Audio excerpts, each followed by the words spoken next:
शेती, शिक्षण, राजकारण, क्रीडा, मनोरंजन, बातमी तुमची आमची सदैव आपल्या सेवेत. प्रकट महाराष्ट्र.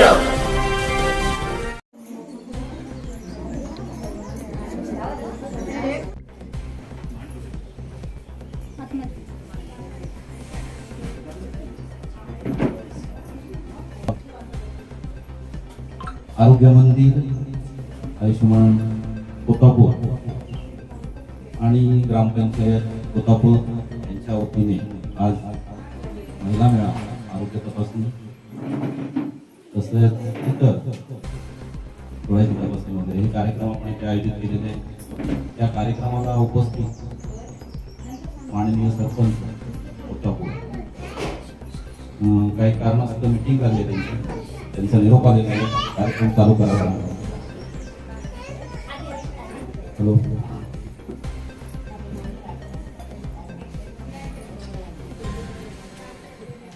हॅलो,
सुस्वागत घ्या हे मनातले, सुस्वागत घ्या हे मनातले, तुम्ही गुलाब या जनमनातले.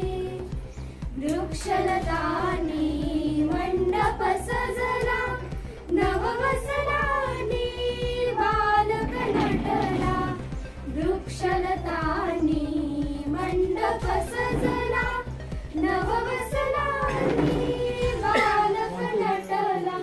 सरस्वतीचे मंदिर फुलले, सरस्वतीचे मंदिर फुलले.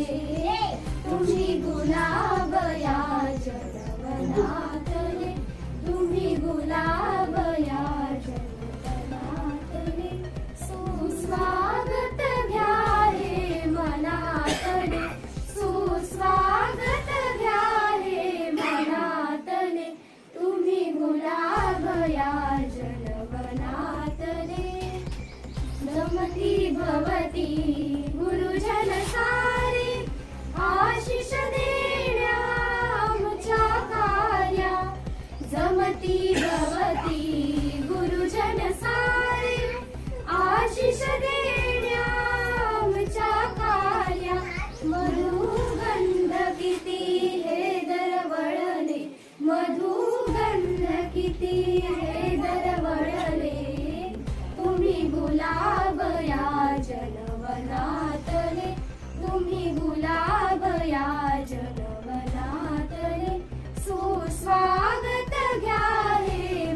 त्याचप्रमाणे तालुका आरोग्य कार्यालय इथून आलेल्या आपल्या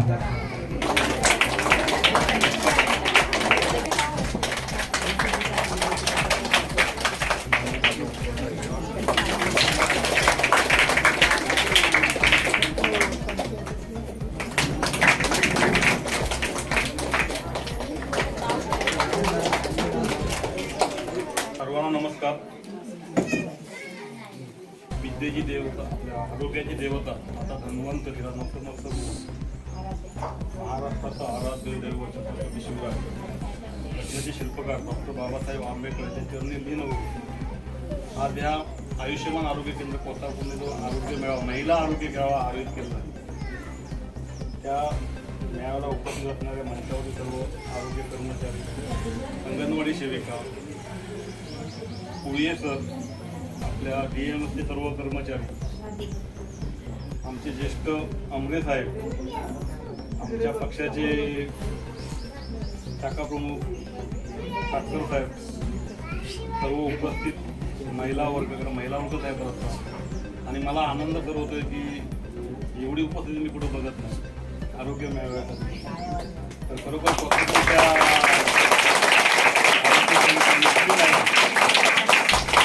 खरोखर मी त्यांचं अभिनंदन करतो. एवढी उपस्थिती आरोग्यासाठी तरी असणं म्हणजे मला जरा हेच वाटतंय. मॅडम तुमचं खरोखरच अभिनंदन. आणि तुमच्या या कार्याला मी सलाम करतो, कारण एवढं काम करणं एवढं सोपं नाही आरोग्यासाठी. आरोग्याचं बरोबर मी काय आरोग्यावर काय जास्त बोलत नाही. माझी तर आरोग्याची तरतूद सध्या वातावरणामुळे जरा व्हायरस तुमच्या कोल्हापूर गावाला आणि विशेषतः ज्याने आमचं स्वागत केलं मुलांनी, त्या सर्व मुलांना आणि त्यांना ज्यांनी जे शिकवलं, जे गाणं शिकवलं एका सुरात काळात, त्या सर्व शिक्षकांना मी अभिनंदन करतो. कारण एका सुरात गाणं म्हणून तर मॅडम खरोखर सुंदर असं गाणं त्यांनी म्हणालेलं आहे. त्यामुळे त्या शिक्षकांचे मी अभिनंदन करतो. थांबतो. संपूर्ण गावाला परत शुभेच्छा देतो आरोग्यासाठी.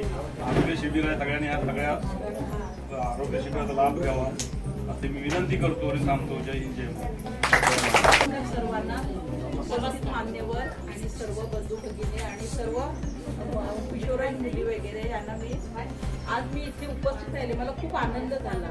आज आपल्या आयुष्यमान आरोग्य मंदिर कोल्हापूर तर्फे जो इथे आपण आज शिबिर घेतो, अतिशय म्हणजे खूप उपस्थिती बरी वाटली. आज साहेबांनी पण, गुरु साहेबांनी पण सांगितलं की आरोग्यासाठी एवढी लोक कोण येत नाही, तर खूप समाधान वाटलं मला. आज मी 5 मिनिटच बोलणार आहे, जास्त नाही. आज इथे आपण महिलांची जास्त करून तपासणी करणार आहे. तर महिला जर घरातली चांगली असेल तर आपलं कुटुंब चांगलं राहतं, आपलं गाव चांगलं राहतं, समाज चांगला राहतो आणि आपला देश चांगला राहतो. म्हणून महिलांनी आपली स्वतःची आरोग्य तपासणी स्वतः करून घेतली पाहिजे. आता बघा, इथे आपल्या आयुष्यमान आरोग्य मंदिरामध्ये आपला जो जे आम्ही इथे कार्यक्रम राबवतो आरोग्यविषयी, ते जे जन्मापासून मृत्यूपर्यंतची जी सेवा दिली जाते या ठिकाणी. आज बघा, आज आपल्याला कार्यक्रमाला उशीर झाला. आज खूप ठिकाणी आपल्या सोलगाव प्राथमिक आरोग्य केंद्राच्या मॅडम खूप टीम वर्क त्यांचं चांगलं आहे आणि आमच्या मेस्ट्री सिस्टर आणि सकाळी रात्री 1:30 वाजता एक डिलेव्हरी केली पूर सारख्या ठिकाणी. तर मी तालुक्याच्या वतीने या टीमचं मी खरंच अभिनंदन करते. आज मला खूप बरं वाटलं. आज माझी आणि कार्य चांगलं करते. आज सगळी ती लोक 9 वाजता घरी जाऊन मॅडम तयारी करून परत या कार्यक्रमाला आल्यात, म्हणून आज आपल्याला इथं थोडा उशीर झाला.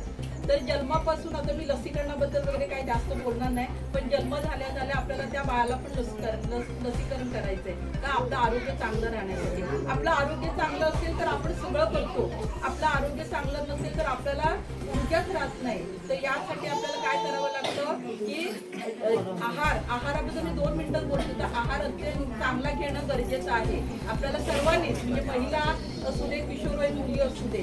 नंतर आपलं आरोग्य सांभाळण्यासाठी आपल्याला योगासनं, प्राणायाम हे सुद्धा करणं अत्यंत गरजेचं आहे. आता बघा, आता स्थूलतापणा जास्त आलेले आहे, तर आपला कसं काम करताना कष्टाची कामं आपली थोडी कमी झालेली आहेत. तर सर्वांनी व्यायाम, योगासने याच्याकडे लक्ष द्यावं. मी जास्त बोलणार नाही, थोडक्यात बोलते. आणि दुसरा विषय म्हणजे आज इथे डोळ्यांची तपासणी मॅडम होणार आहे ना. डोळ्यांनी आपल्याला दिसत नाही, जेव्हा बंद होतं दिसायचं तेव्हाच आपण डॉक्टरांकडे जातो.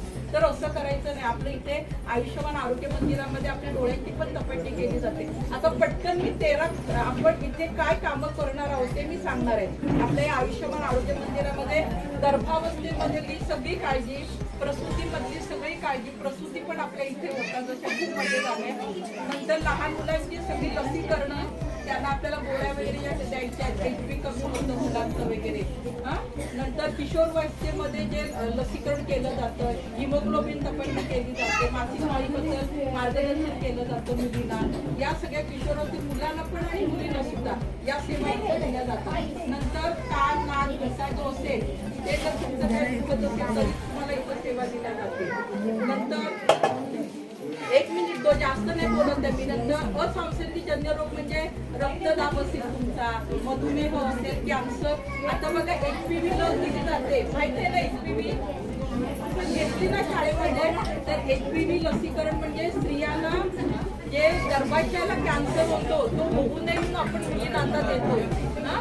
तर ह्या सुद्धा आपल्याला आपली काळजी घेणे, महिलांनी काळजी घेणं अत्यंत गरजेचं आहे.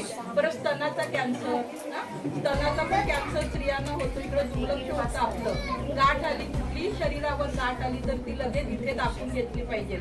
लक्षात घ्या सगळ्यांनी. गाठ म्हटल्यानंतर आपलं थोडं दुर्लक्ष होतं, तर दुर्लक्ष होता का म्हणे. प्रथम स्टेजमध्ये जर ती गाठ असेल आपल्या शरीराच्या कुठल्याही भागावर आणि स्त्रियांसाठी जास्त स्तनामध्ये गाठ, तर ही दुर्लक्ष करायची नाही. पहिल्या स्टेजमध्ये असेल तर बाळी बरी होऊ शकते, माता बरी होऊ शकते. तर ह्या सेवा आम्ही इथं देणार आहोत की लवकर ते तपासणी करून आपण रेफर करून पुढच्या सेवा देणार आहोत. परत दुसरं म्हणजे घरी जे लोक आहेत आपले, जे अंथरुणावर खेळलेली वगैरे लोक आहेत, माहिती आहे ना सगळ्यांना, वय झाल्यानंतर म्हणजे कसं उठू शकत नाही, परत पॅरालायसिस झालेला रुग्ण, परत अशी मुलं आहेत की जी मुलं उठत नाही. तर ह्या सेवा सुद्धा आमची लोक कशी द्यायच्या सेवा याच्याबद्दल पण मार्गदर्शन आपले आरोग्य सेवक, आरोग्य सेविका मला घरी येऊन देणार आहेत. लक्षात आलं का मी काय म्हणते तर. आणि दुसरं म्हणजे योगासनं आणि प्राणायाम ही सर्वांनी केलीच पाहिजे. आज मोबाईलचा अतिरेक झालेला आहे. ह्या आताच्या मुलांना मी सांगते, मोबाईलच्या अतिरेकामुळे काय झालेलं आहे की आपल्या मणक्याचे आजार वाढलेले आहेत, डोळ्यांचे आजार वाढलेले आहेत, मुलांची मानसिकता खच्चीकरण पण होते याच्यामुळे. तर मोबाईल घ्यावा आपण कामापुरता आपण घेतला पाहिजे. तर ह्या ज्या गोष्टी आहेत तर या मी आज मला थोडक्यात सांगितलं. बोलायला गेलं तर भरपूर वेळ आहे, आधीच आपल्याला वेळ झालाय. तर या गोष्टी आपल्या इथे आयुष्यमान आरोग्य मंदिर कोल्हापूरमध्ये आपण सेवा देतो. तर आज आपण सर्वांनी या सेवेचा सर्वांनी लाभ घ्या. थँक्यू.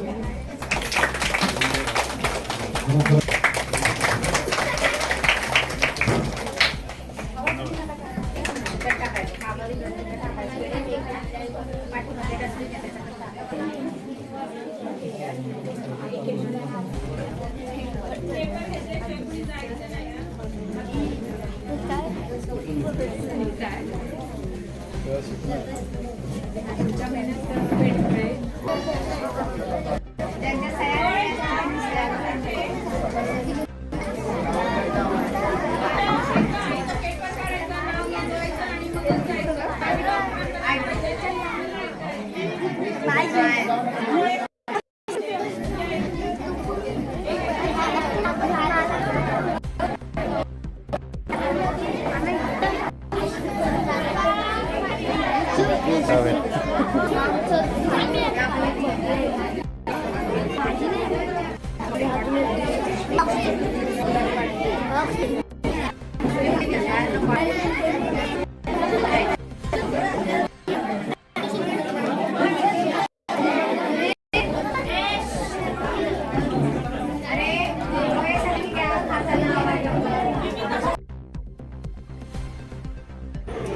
जरा मुद्दाम टाका डोकाते.